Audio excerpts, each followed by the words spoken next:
The Education Minister has accused Victoria's Premier of taking a sledgehammer to the education sector by failing to reopen schools. Let's go live now to political reporter Eliza Edwards. Eliza, this marks a serious escalation in tensions between the two levels of government.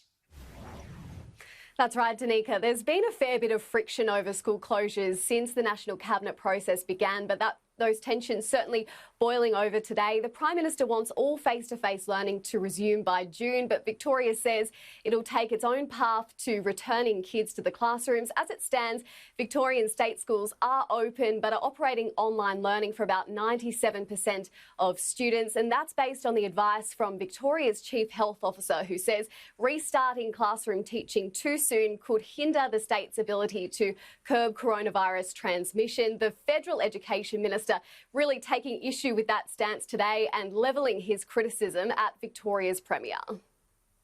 The question to Dan Andrews is, sure, take a sledgehammer to defeating the coronavirus, but why are you taking a sledgehammer also to your school system? The National Medical Expert Advice is saying that it's safe for children to be back in the classroom.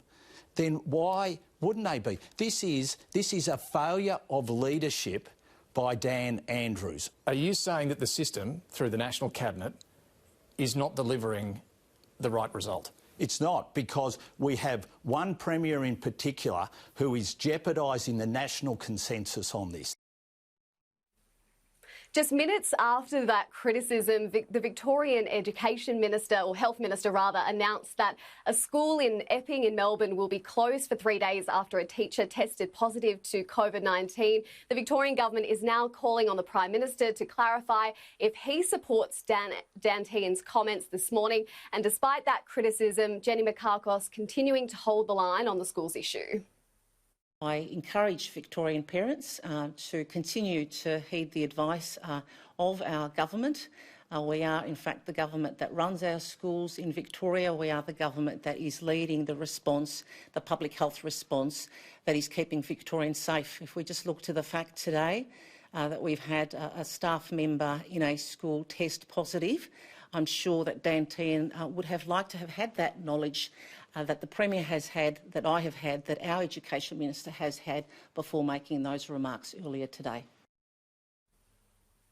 Danica, the federal opposition leader commented before this escalation in tensions, just calling for greater clarity from the federal government for parents so that they can know when to send their kids back to school. My concern here is that the Prime Minister one day is saying it's up to the states and territories, and the next day offering advice and making suggestions that are contrary to the advice of the states and territories. I think what parents want and what they tell me is they want clarity.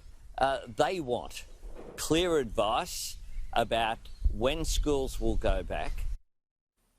So the Education Minister's comments this morning certainly highlighting a divide in the National Cabinet with 2 meetings next week. It'll be interesting to see if those differences can be reconciled. Danica? Eliza, thank you for the update.